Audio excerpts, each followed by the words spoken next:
Welcome to Fairy Whisper, where every story comes alive. क्या आप चाहते हैं कि अगली कहानी में आपका नाम हो? तो प्लीज हमें कमेंट करें, हम आपका नाम अगली स्टोरी में लेंगे। हेलो सबको, मेरी नई कहानी में खुश आमदीद। पार्ट 1 देखने के लिए डिस्क्रिप्शन में दिए गए लिंक पर क्लिक करें या प्रोफाइल विजिट करें। पार्ट 1 इस पार्ट से भी ज्यादा फन और मैजिकल है। पार्ट 1 में आप देखेंगे कि प्रिंसेसेस को किस तरह एक मैजिकल बुक मिलती है। जैसे ही बुक ओपन होती है, एक एक करके बहुत सी प्रिंसेसेस वर्ल्ड में आ जाती हैं। इस पार्ट में आप देखेंगे कि सिंड्रेला, टायाना और रपंजल किस तरह वर्ल्ड में आती हैं। मिस मत करना। पार्ट 1 मैजिक, फन और प्रिंसेस ड्रीम्स से भरा हुआ है। शुरू करते हैं पार्ट 2, एरियल और बीच का पूरा तमाशा। रोशनी खत्म हुई तो एरियल के पैरों के नीचे रेत थी, सामने नीला समंदर, ऊपर तेज धूप। एरियल खुश होकर बोली, यस, मेरा एरिया। लेकिन अगले ही पल वो रुक गई। रुको, ये सब इंसान पानी के पास लेटे क्यों हैं? और कोई स्विम क्यों नहीं कर रहा? लोग बीच पर तौलिए बिछाकर सो रहे थे। एरियल ने एक आदमी को देखा जो खर्राटे ले रहा था। वो धीरे से बोली, पानी के पास आकर सो जाना। फिश लोग होते तो पार्टी कर रहे होते। एक औरत बोल रही थी, सन बहुत तेज है।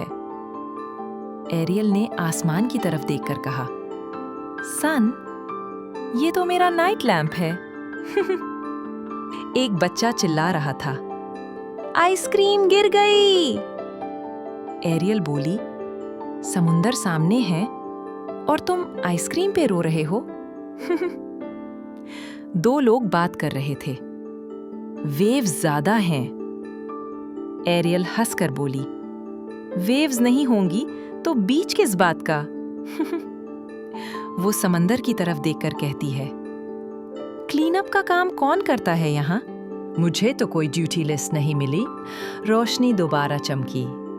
एरियल ने हाथ हिलाकर कहा, bye beach people, next time swim try करना। स्लीपिंग ब्यूटी और मसाज स्लीप सैलून। रोशनी खत्म होते ही स्लीपिंग ब्यूटी ने आंखें खोली और मुस्कुरा दी।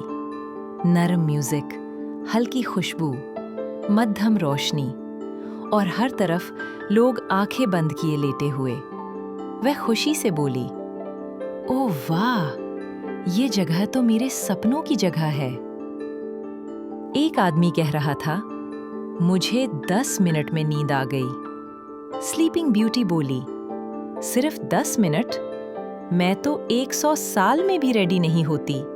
दीवार पर लिखा था, पावर नैप, 15 मिनट। वह चौंक गई। 15 मिनट? इतनी देर में तो मैं ब्लैंकेट भी एडजस्ट नहीं करती। मसाज चेयर चल रही थी। स्लीपिंग ब्यूटी ने कहा, ये चेयर काम करती है। मेरे केस में तो पूरी कहानी चली थी। एक लेडी बोल रही थी, नींद पूरी नहीं हुई। स्लीपिंग ब्यूटी मुस्कुराकर बोली, ट्रस्ट मी, पूरी हो जाए तो प्रॉब्लम हो जाती है। रोशनी चमकी। स्लीपिंग ब्यूटी ने आह भरी, बस इतनी सी नींद, लाइफ अनफेयर है। बेल और यूनिवर्सिटी की लंबी दुनिया। रोशनी खत्म हुई तो बेल खुद को एक बहुत बड़ी यूनिवर्सिटी में पाती है। ऊंची बिल्डिंग्स, हाथ में बुक्स लिए स्टूडेंट्स, कहीं लेक्चर, कहीं गॉसिप। बेल की आंखें चमक उठीं। बुक्स, स्टूडेंट्स, साइलेंस और नॉइज दोनों। यूनिवर्सिटी लाइफ देखकर एक स्टूडेंट कह रहा था, एग्जाम बहुत मुश्किल है। बेल बोली, मुश्किल? तुमने बीस्ट के साथ डिनर नहीं किया? एक और स्टूडेंट बोला, नोट्स भेज दो। बेल हंसकर बोली, मेरे पास नोट्स नहीं, पूरी लाइब्रेरी है। कुछ स्टूडेंट्स मोबाइल में बिजी थे। बेल ने हैरानी से कहा, ये बुक से ज्यादा इंटरेस्टिंग कैसे लग रहा है? एक बोर्ड पर लिखा था, लाइब्रेरी साइलेंस जोन। बेल मुस्कुराकर बोली, यहाँ साइलेंस भी रूल है। मेरी लाइब्रेरी में रिस्पेक्ट थी। लास्ट कमेंट, वह खुद से बोली, यहाँ लोग डिग्री के लिए पढ़ते हैं और मैं पढ़ने के लिए। अचानक किताब की रोशनी तेजी से चमकी। एक हल्की सी हवा चली, रंग बिरंगी रोशनी घूमने लगी और एक एक करके सारी राजकुमारियां वापस डिज्नीलैंड के बड़े हॉल में आ गईं। Cinderella, Rapunzel, Tiana, Ariel, Sleeping Beauty, Belle सब एक दूसरे को देखकर बहुत खुश हो गईं। तुम भी वापस आ गईं। तुम कहाँ पहुंच गई थी? अरे कितना मजा आया। लेकिन हंसते हंसते अचानक सब चुप हो गईं। एक ही सवाल सबके मन में था। सिंड्रेला ने सिर खुजाते हुए कहा, एक बात समझ नहीं आई। रपंजल तुरंत बोली, हाँ, मुझे भी यही लग रहा था। टियाना ने कमर पर हाथ रखकर कहा, इतने लोग, इतनी जगहें, लेकिन किसी ने हमें देखा ही नहीं। एरियल हैरान होकर बोली, बीच पर इतने लोग थे, कोई चिल्लाया भी नहीं। अरे प्रिंसेस! स्लीपिंग ब्यूटी ने अंगड़ाई लेते हुए कहा, और मैं तो सलों में बैठी थी, किसी ने सेल्फी तक नहीं मांगी। सब एक दूसरे को देखने लगीं। हमें किसी ने पहचाना क्यों नहीं? बेल हल्की मुस्कान के साथ बोली, रुको, जरा किताब देखते हैं। जैसे ही उसने पन्ना पलटा, हल्की सी रोशनी निकली और पन्ने पर लिखा था, जब राजकुमारियां इंसानों की दुनिया में जाती हैं तो वे दिखाई नहीं देती। इंसान उन्हें देख भी नहीं सकते और पहचान भी नहीं सकते। एक पल की चुप्पी, फिर जोरदार हंसी और मजेदार रिएक्शंस। सिंड्रेला हंसते हुए बोली, क्या तो हम बेकार में छुपती फिर रही थीं? रपंजल ने सिर पकड़ लिया। मैं कैची से डर रही थी और कोई मुझे देख ही नहीं सकता था। सब राजकुमारियां हंसते हंसते जमीन पर बैठ गईं।